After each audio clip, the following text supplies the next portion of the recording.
और हमारी ही तेल कंपनियां दुनिया के 15 देशों में 30 रुपए प्रति लीटर जो है पेट्रोल बेच रही है और भारत में 90 रुपए प्रति लीटर पेट्रोल बिक रहा है। और जब हमने यह बात पूछा तो एक जो है समर्थक गुस्सा हो गया। हम उसको भक्त नहीं कहते हैं। भक्त क्यों कहेंगे? इससे भक्त और भगवान की बदनामी हो जाएगी। तो मैं उनको भक्त नहीं कहता। ये जो समर्थक है ये गुस्सा हो गया और बोला पेट्रोल ही पियोगे क्या? हम बोले कि स्मृति ईरानी जब यूपीए के वक्त में बढ़े हुए पेट्रोल के दाम का विरोध करती थी, उस वक्त उनका नाश्ता पेट्रोल और डीजल से ही होता था।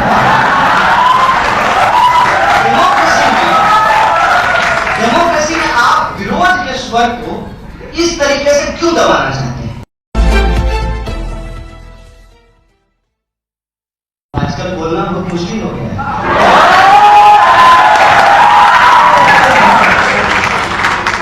जब देश में प्रधानमंत्री अपने मन के अलावे और किसी की बात नहीं सुनते हो तो बोलना मुश्किल है। लेकिन मैं फिर भी बोलूंगा क्योंकि ये धरती भूपेन हजारिका की धरती है और हम इस देश की विरासत में तमाम तरीके के ऐसे लोगों को जानते हैं जिन्होंने बोलने का खतरा उठाया है। बोलने के चलते लोगों के जुबान काटे गए हैं, लोगों पे गोलियां चलाई गई हैं, लोगों को जेलों में डाला गया है। लेकिन फिर भी हम बोलेंगे क्योंकि हमने पढ़ा है बोल भी लब आजाद है तेरे, इसलिए हमें बोलना है। और मैं अपने मन की बात नहीं करूंगा, मैं जन की बात करूंगा और देश की बात करूंगा। आप सब लोग यूथ हैं ज्यादातर, वैसे जो एज में यूथ नहीं है उनके बारे में अंग्रेजी में एक फ्रेज है, age is number, young is feeling. तो आप सब हमारे लिए यूथ हैं क्योंकि इतना खतरा उठा करके आप इस हॉल में आए हैं। आप सबको यूथ अब आप खुद ही इस बात को समझ लीजिए कि इस देश में सुनना और सुनाना कितना मुश्किल हो गया है कि मैं कोई AK-47 लेकर के नहीं आया हूं। मेरे आप हाथ भी देख लीजिए, नाखून सब कटा हुआ है, सर पे कोई सींग भी नहीं है और मेरे बोलने से पता नहीं कुछ लोगों को क्या होता है। वो ना मुझे सुनना चाहते हैं ना मुझे बोलने देना चाहते हैं। अरे भाई मेरी नहीं तो कम से कम प्रधानमंत्री की सुन लो। उन्होंने कहा है डिजिटल इंडिया। अब बताइए डिजिटल इंडिया में आप किसी को बोलने से रोक सकते हैं? ध्रुव राज जी विदेश में बैठ करके बोल रहा है और हम देश में आकर के गुवाहाटी में नहीं बोल सकते हैं। ये कैसी परिस्थिति है? आप मुझे जितना रोकेंगे मैं उतना बोलूंगा। इस बात को आप अपने दिमाग में डाल लीजिए। आप लोग वो न्यूटन का थ्योरी पढ़े होंगे कि जिस चीज को हम जितना दबाते हैं वो चीज उतने तेजी से अपोजिट डायरेक्शन में ऊपर उठ करके आता है। आप जिसको दबाने का प्रयास करेंगे वो उतना ही बोलेगा। अगर भरोसा नहीं है तो राफेल डील का उदाहरण हमारे सामने आप देख लीजिए। राफेल डील को ये जितना दबाने का प्रयास कर रहे थे उतना यह मुद्दा जो है बार बार हमारे सामने आ रहा था और हर बार सरकार को अपना स्टेटमेंट बदलना पड़ रहा था। याद कीजिए सबसे पहला सवाल पूछा गया था कि राफेल का दाम बता दीजिए। प्रधानमंत्री जी LED बल्ब का दाम बता रहे थे लेकिन राफेल का दाम बताने के लिए तैयार बता देते कि पहले यूपीए के वक्त में 600 करोड़ में करार हुआ था, फिर जो है उसको हमने अपने दोस्त को फायदा पहुंचाने के लिए 1600 करोड़ कर दिया है। सच को स्वीकार कर लेने में क्या दिक्कत है? लेकिन नहीं बोले। अब जब एक बात को दबाया तब दूसरी बात निकल करके सामने आ गई कि रिलायंस को ही टेंडर क्यों मिला, रिलायंस को ही ठेका क्यों दिया गया। हिंदुस्तान एरोनॉटिकल लिमिटेड जिसको हाल कहते हैं HAL, गलत होगा तो ठीक कर लीजिएगा। हम प्रधानमंत्री थोड़ी हैं कि अपनी गलती स्वीकार नहीं करेंगे। फार्मास्यूटिकल लिमिटेड के एक्स डायरेक्टर ने कहा कि हम राफेल बना सकते थे, हमको बनाने ही नहीं दिया। ये तो वही बात हो गई हमारे पापा, हमारे नहीं, पात्रा जी की, जिसकी चौकीदारी करते हैं, जिसकी दरबानी कर रहे हैं, उसको अकेले रेस में दौड़ा दिया और ताली बजाने लगे, फर्स्ट आया, फर्स्ट आया। अरे दूसरी कंपनी को भी आने देते तो दूसरा झूठ जो यहाँ पे पकड़ा गया। और तीसरा झूठ निकल करके आया जब फ्रांस के पूर्व राष्ट्रपति ने कहा कि सरकार ने ही नाम सुझाया था। अब कह रहे हैं कि नहीं, सरकार का इसमें कोई लेना देना नहीं है। सरकार का कोई लेना देना कैसे नहीं है? मैं यही सवाल पूछता हूं। जब आप सरकार हैं तो टेंडर सरकारी कंपनी को क्यों नहीं दिया गया? यह सवाल मैं आपसे पूछना चाहता हूं। मैं यह सवाल पूछना चाहता हूं कि प्रधानमंत्री मुस्कुराता हुआ चेहरा, जैसा आपको पेट्रोल पंप पर दिखता होगा, वो मुस्कुराता हुआ चेहरा आपको जियो के प्रचार में दिख जाएगा, लेकिन बीएसएनएल के प्रचार में नहीं दिखेगा। मैं यही सवाल पूछ रहा हूं कि आप किसके प्रधानमंत्री हैं? आप सरकारी प्रधानमंत्री हैं कि आपका भी निजीकरण हो गया है, आपका भी प्राइवेटाइजेशन हो गया है? संसद भवन चल रहा है हमारे टैक्स के पैसों से, जनता के टैक्स के पैसों से। सरकार वेतन लेती है हमारे टैक्स के पैसे से। प्रधानमंत्री घूमते हैं, ठीक है, जहाज अदानी का है, प्रधानमंत्री तो देश के हैं ना, हमारे टैक्स के पैसे से। और प्रचार कर रहे हैं प्राइवेट कंपनी का, ठेका दिलवा रहे हैं प्राइवेट कंपनी को।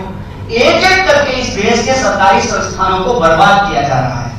हकीकत क्या है जरा देख करिए। मुझे इसमें कोई दिक्कत नहीं है कि कोई व्यक्ति यदि किसी को पढ़ाना चाहता है और निजी स्कूल खोलना चाहता है वो खोले, इसमें कोई दिक्कत नहीं है। कोई व्यक्ति या कोई संस्था, कोई कंपनी यदि लोगों का इलाज करना चाहती है तो वो हॉस्पिटल खोले।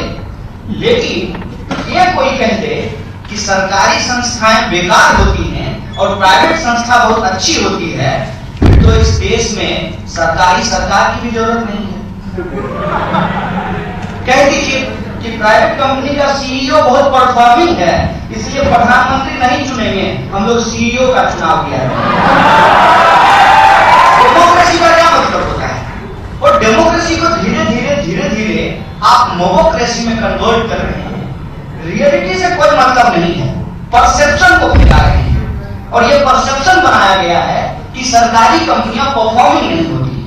मैं डेटा के साथ बात करता हूं, मुझे जो है झूठ बोलने की आदत नहीं है और मुझे झूठ बोल करके प्रधानमंत्री भी नहीं बनना।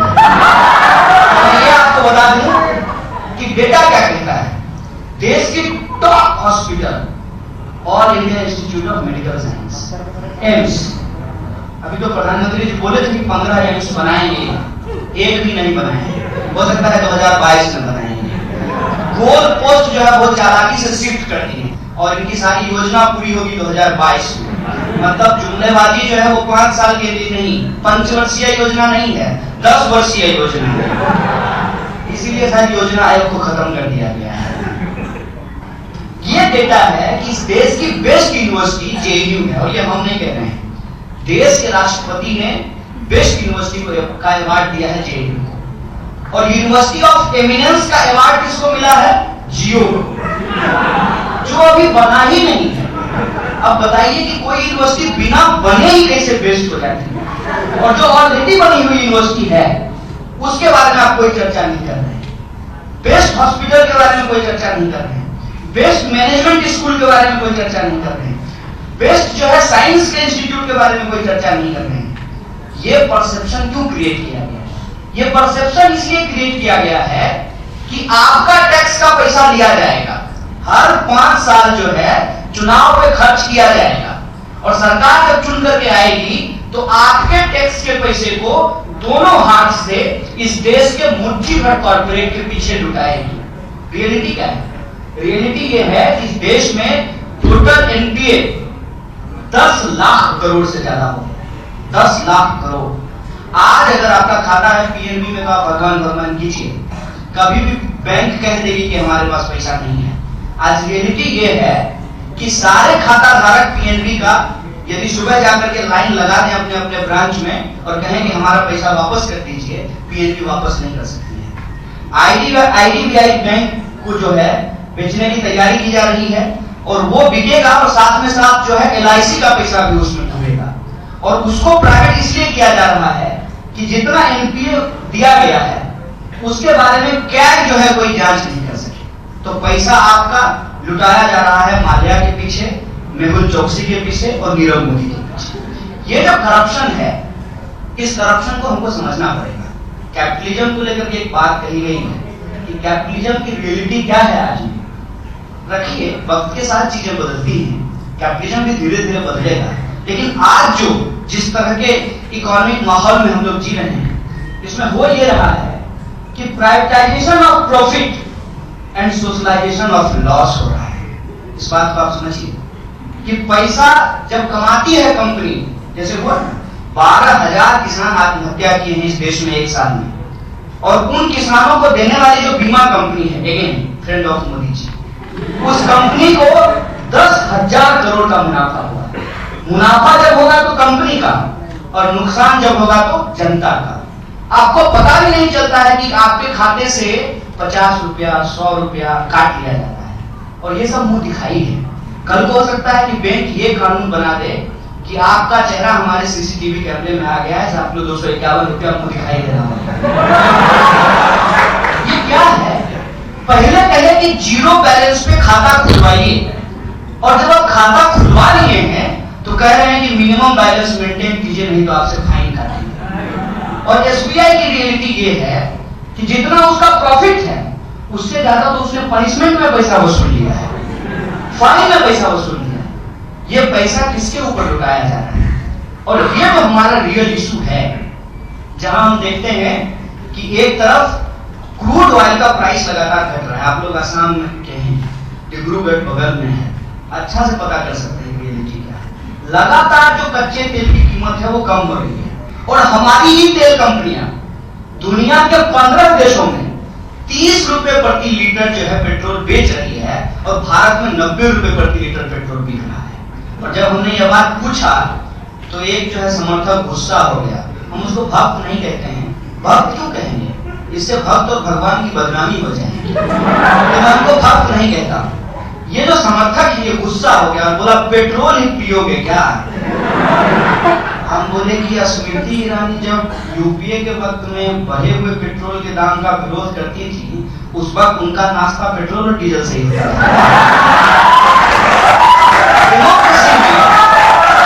डेमोक्रेसी में आप विरोध के स्वर को इस तरीके से क्यों दबाना चाहते हैं? वॉइस ऑफ डिसेंट को क्यों आप दबाना चाहते हैं? जो फैक्ट है आप उसको क्यों दबाना चाहते हैं? क्यों इस देश के रियल इश्यूज पे चर्चा नहीं होती है? रियल इश्यूज पे इसलिए चर्चा नहीं होती है, एक, इनको लोकतंत्र में कोई भरोसा नहीं है। एक एग्जांपल मैं आपको दे देता हूं। Who is this अमित साहब? What is this? How can he say कि वो जब 50 साल देश में राज करेंगे, और ये राज करेंगे क्या होता है? आप अकबर के औलाद हैं क्या? आप राज करेंगे? देश में राजतंत्र चल रहा है। कोई इंडिविजुअल खड़ा होकर के ये नहीं कह सकता कि हम 50 साल राज करेंगे। डेमोक्रेसी में जनता डिसाइड करेगी कि कौन जीतेगा और कौन हारेगा। ये कॉन्फिडेंस कहां से आता है? ये ईवीएम वाला कॉन्फिडेंस तो नहीं है। बार-बार सोचता हूं, मैं सवाल नहीं खड़ा कर रहा हूं। ये भाषा कैसे आप बोलते हैं? ये भाषा आप इसलिए बोलते हैं कि आपको डेमोक्रेसी में भरोसा ही नहीं है। डेमोक्रेसी का मतलब क्या होता है? डेमोक्रेसी का मतलब ये होता है कि आप जब अपोजिशन में थे तो सरकार के फेलियर पे आपने सवाल उठाया, और जनता ने जो आप पे भरोसा दिखाया और जो उस वक्त की सरकार थी उसको सबक सिखाया कि नहीं भाई आप ठीक से काम नहीं कर रहे हैं, इसलिए आप सत्ता से बाहर जाइए, हम नया विकल्प लेकर के आए हैं। वही चीज आपके साथ हो रहा है। फिर आप ये सवाल लेकर के क्यों आते हैं मोदी नहीं तो हूं? कि मोदी नहीं तो हूं ये कहां से आ गया? हर वक्त के दौर में ऐसा हुआ है, जब किसी प्रधानमंत्री ने परफॉर्म नहीं किया है, उसके कैबिनेट ने परफॉर्म नहीं किया है, उसकी पूरी की पूरी गवर्नमेंट ने परफॉर्म नहीं किया है, तब जनता ने अपना एक नया विकल्प चुना है। हर वक्त ऐसा हुआ है।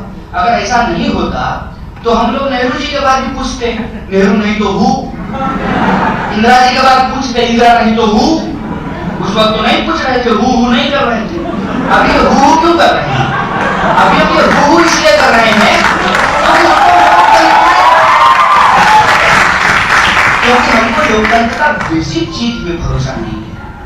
इस देश में पार्लियामेंट्री डेमोक्रेसी है और पार्लियामेंट्री मोड ऑफ इलेक्शन में हम प्रधानमंत्री नहीं चुनते हैं, हम अपना अपना मेंबर ऑफ पार्लियामेंट चुनते हैं। और वो जो हमारे मेंबर ऑफ पार्लियामेंट होते हैं वो जाते हैं, जिनका नंबर ज्यादा होता है उनका सरकार फॉर्म होता है, उनकी पार्टी की या उनके अलायंस का सरकार फॉर्म होता है। अब अलायंस की सरकार है। अब कई कई फोटो आप देखेंगे तो इनके समर्थक कहेंगे कि मोदी जी शेर हैं, होंगे, हम तो इंसान हैं।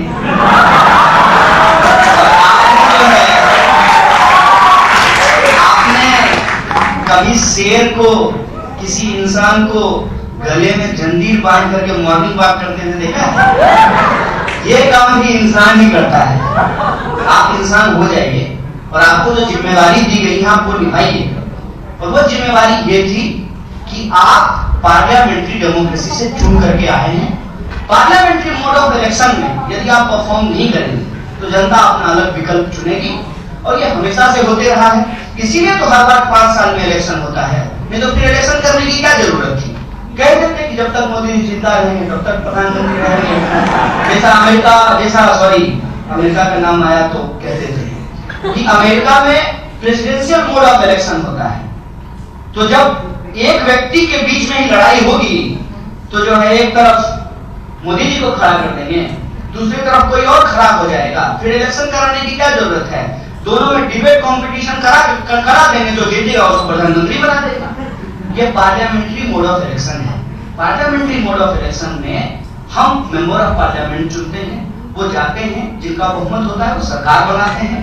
फिर वो जो घोषणा पत्र जनता के बीच में लेके गए थे उस पर ये तो परफॉर्म करते हैं तो उनको दोबारा जो है मौका मिलेगा। यदि परफॉर्म नहीं करते हैं तो फिर उनको निकाला जाएगा। और देश के जो बेहतरीन राज्य हैं, चाहे आप केरल का उदाहरण ले लीजिए या दूसरे राज्यों का, वहां यही होता है कि हर 5 साल में सरकार जो है वो बदल जाती है। इस सवाल का जवाब ये क्यों नहीं देते हैं कि 2 करोड़ नौकरी कहां है, कहां गया काला धन? लाल किला से खड़ा होकर इनका वर्ल्ड रिकॉर्ड में होना चाहिए। कह रहे हैं कि 3 लाख करोड़ जो है काला धन वापस आया है, तो कहां है मोदी जी? अच्छे दिन हम आपसे पूछ रहे हैं कि कहां है, बता दीजिए। आरबीआई कह रही है कि सारे के सारे पुराने नोट वापस आ गए। अब उनके डिफेंस में देखिए क्या कहते हैं। डिफेंस में कहते हैं कि इनकम टैक्स देने वालों की संख्या बढ़ गई। अब मेरी मेमोरी इतनी कमजोर नहीं है, मैंने बचपन में खूब साग खाया है। ये जो है मेरी ठाक। ये 2014 के इलेक्शन कैंपेन में कहते हुए फिरते थे कि जब हम सरकार में आएंगे तो इनकम टैक्स खत्म कर देंगे। क्यों? क्योंकि इनकम टैक्स डिपार्टमेंट जितना इनकम टैक्स वसूलती है उससे ज्यादा पैसा उस डिपार्टमेंट को चलाने में खर्च होता है। और दुनिया के बहुत सारे देशों ने इनकम टैक्स डिपार्टमेंट को खत्म कर दिया है। या तो वो डायरेक्ट टैक्स लेते हैं, सेस लेते हैं, या फिर वो इनडायरेक्ट टैक्स लेते हैं। प्रत्येक जो प्रोडक्ट आप खरीदते हैं उसके साथ इनकम टैक्स लेना बंद कर दिया है। अब ये नोटबंदी की विफलता को सफलता में कन्वर्ट करने के लिए कह रहे हैं कि इनकम टैक्स देने वालों की संख्या बढ़ गई। ये तो वही बात हो गई ना कि एक मां ने जो है अपने बच्चे के लिए पतलून खरीद करके लाया। पतलून थोड़ा छोटा हो गया, बच्चा जब उसको पहना तो पता चला कि पतलून छोटी हो गई। तो मां जो है बच्चा को समझाने लगी, बेटा आजकल यही फैशन है, अभी घर पर नहीं देखे हो। मतलब धोती फटी हुई है तो धोती से जो है रुमाल बना करके आप उसके रुमाल होने के फायदे के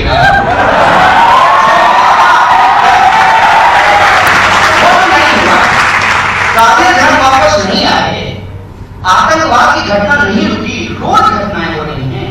पिछले दिनों कश्मीर में जो है 3 पुलिस कर्मियों को मार दिया गया है। आए दिन जो है हमारे जवानों की हत्या हो रही है। खुद आज जो है इनका एक फेवरेट चैनल है जिसको इन्होंने मीम भी बनाया है, वो चैनल आज दिखा रहा है कि देश में 59% हमले जो हैं वो नक्सली हमले हो रहे हैं। ये जो हो रहा है इसका मतलब यह है कि नोटबंदी विफल हुआ है। और जीएसटी की तो हालत पूछिए ही मत। जीएसटी की सफलता के बारे में यदि कोई आपको कहे कि नहीं सफल हो गया है, उसको पकड़ करके किसी भी रैंडम बाजार में किसी दुकानदार के सामने खड़ा कर दीजिए, वो आदमी उस वक्त डेमोक्रेसी में भरोसा नहीं करता। किसी भी छोटे दुकानदार से जो है, छोटे व्यापारी से, छोटे उद्योगपति से आप उनका दर्द पूछ लीजिए।